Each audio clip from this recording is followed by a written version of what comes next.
ኪራ አሁንም ጽናትን እንግዲህ ልቧን ሰብሯታል ማለት ነው።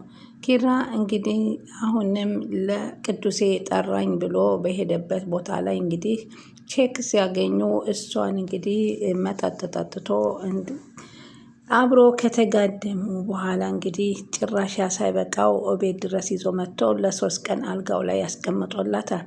ይህንን ድንገት ገብታ ያየችው ጽናት ልቧ ተሰበረ። ማመን አቃታት። ምንድን እየተፈጸመ ነው? ምን እየተደረገ ነው? የሚለውን ነገር ግራ ተጋባት። እሱን እንዳትጠይቀው እሱ በአቅሉ አይደለም።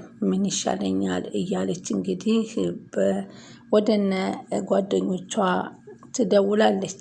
መራዊትና እሷንም ስታማክራቸው እንግዲህ ሄዳ እስኪ ባክሽ ተረጋጊ፣ ኑስ 50 እንበለው ትላለች መራዊት።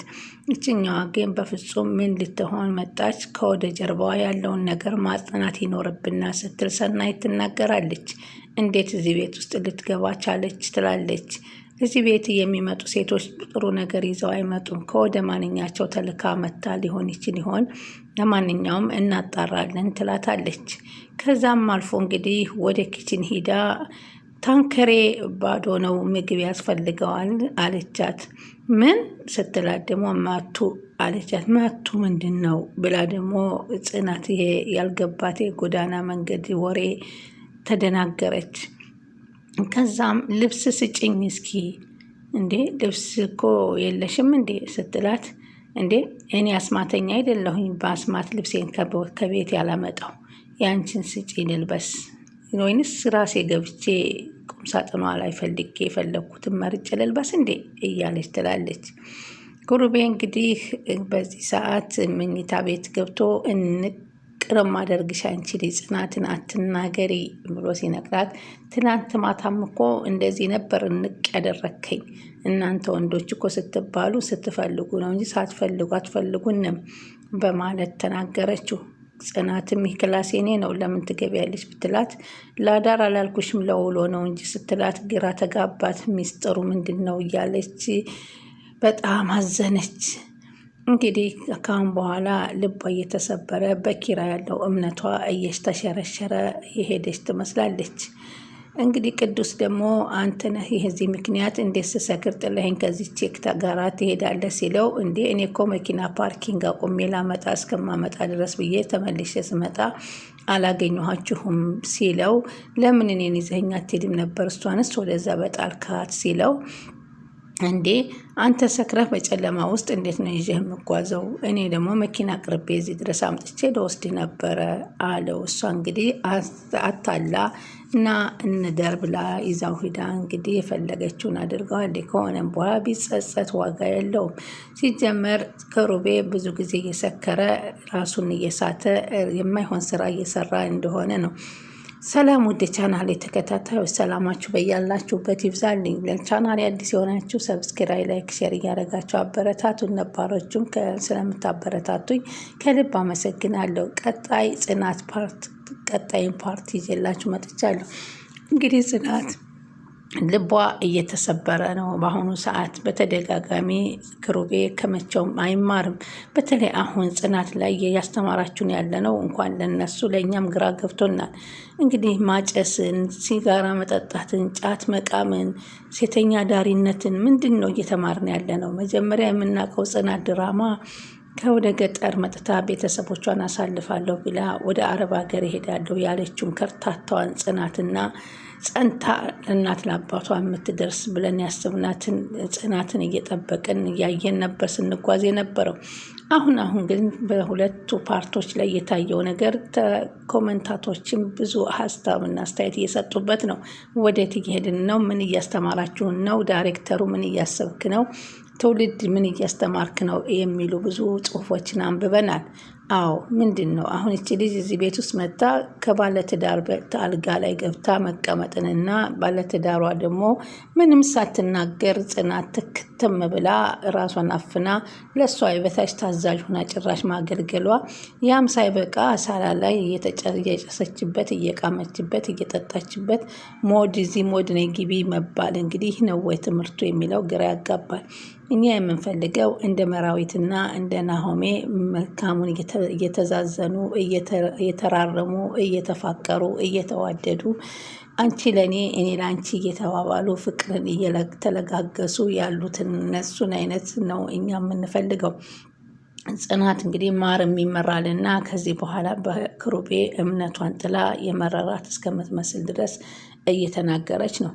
ሆኖም ክሩቤም ጸጸቱ ቢይዘውም መጀመሪያ ነበር አመጥኖ መደቆስ። አሁን ምን ያደርጋል? ድስት ጥዶ ማልቀስ ይላል ያገሬ ሰው። መጀመሪያውኑ ባለትዳር ሰው ሄዶ እንዴት ይጠጣል? ጠጥቶ ከዚህ በፊት ብዙ ስህተትን እንደፈጠረ እያወቀው ለሚስቱ ፍቅርና ፍላጎት ቢኖረው እና ክብር ቢኖረው ይህን ድርጊት አይፈጽምም ብዬ ነበር። የፈለገ ሰው ቢጋብዘው እንኳ በፍጹም ይህን ነገር አላደርግም ብሎ መመለስ ነበረበት። ስለዚህ ለጽናት ምንም ያህል ቦታ እየሰጣት እንዳላደለ ነው እንምየው። አባትየውም ቢሆን ይህን ሲሰሙ በጣም ተቀይመዋል። አንተ ለእሷ አትሆንም፣ እኔ አንተ ትዳር ይዘህ እንደኔና እንደ አስኩዬ ትሆናለህ ብዬ ነበር። አንተ ግን በእኔም ሆነ በአስኩዬ አልወጣም። እኔና አስኩዬ እስከ ሞተች ድረስ አንድና አንድ ብቻ ነበር የኖርን፣ አንድ ቀንም ሳንነጋካ። አንተ ግን ከየት እንደተፈጠርክ አላቅም። ስለዚህ ከዚህ በኋላ ጽናትን ለሌላ ሰው እኔ ለቤተሰብ ለሆነ ሰው እድራታለሁ። አንተ ለእሷ የምትገባ አይደለም ሲሉ በቁጣ ተናግረውታል። እንግዲህ ጽናትም አልፋም ለናሆሜ ስትነግረው ናሆሜም በጣም ብዙ ጊዜ ስሜታዊ የሆነ በኪራ ስራ አሁንም ቢሆን አንተን ግንባርህን ብዬ አንድ ነገር ነው የምልህ እስከ ማለት ድረስ ደርሷል። ሆኖም ግን ይህ ነገር ምንድን ነው ዘለቄታው የሚለው በጣም ያሳፍራል። ጽናት እንግዲህ በተለይ ብዙ ነገሮችን አሁንም ቢሆን ይችልጅ ይሄ በክሩቤ ብቻ የመጣች ሳትሆን ከጀርባዋ ምን አዝላ መታለች የሚለው ምንድን ነው ተልኳዋ የሚለው ስናይትን እያሳሰባት መጥቷል። ግን መራዊት እስኪ በስንት መከራ የገነባሽውን ፍቅር ለማፍረስ አትቸኩይ የሚል ሀሳብ ሰጥታታለች። ሆኖም ግን ከጽናት በላይ ማንም ይህን ያክል የሚታገሳለ ብዬ አላቅም።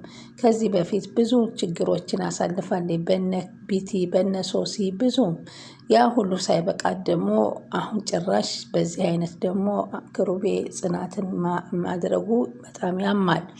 እናት ሴት ልጅ እኮ እናት ናት፣ ሴት ልጅ እህት ናት፣ ሴት ልጅ ሚስት ናት ይባላል። ስለዚህ ለሴት ልጅ ክብር የሌለው ሰው ክብር አይኖረውም ብለዋል። ስለዚህ አሁን ይህ ነገር ምን ወዴት እያመራ ነው? ጽናትስ በዚህ መንገድ እንዴት ነው የሚመራው? ጭራሽ ገና ልጅ አምጭልኝ፣ ሄባን አምጭልኝ፣ እንትናን ሄያብን አምጭልኝ እያለ የነበረው ኪራ ዛሬ ሁልጊዜ ይቅርታ በይቅርታ ይቅርታ በይቅርታ የሚባል ነገር ግን ምን ያስከትላል ብላችሁ ታስባላችሁ? ጭቅጭቅና ንዝንዝ ይቅርታ የበዛበት ትዳር መጨረሻው ሲመነምን ይደፈርሳል እንጂ አይቃናም።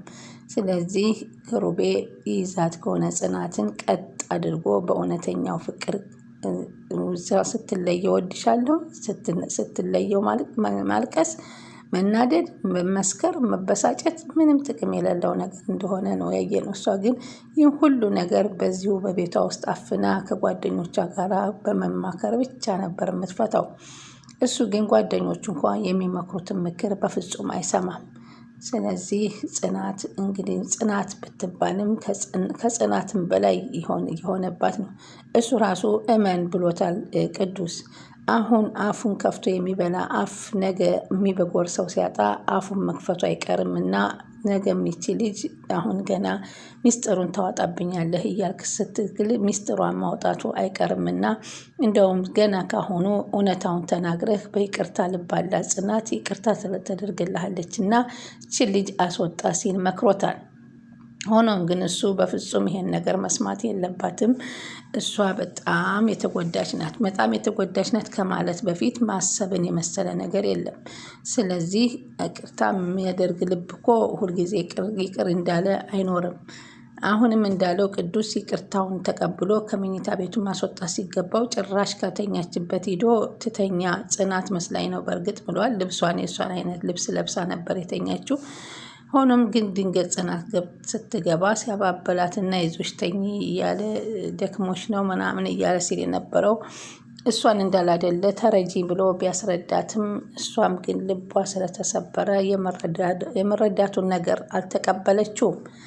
እና እንግዲህ ክሩቤ አሁን ለጽናት ጥሩ ፍቅር እየሰጣት እንዳላደለ ነው እያየ ነው።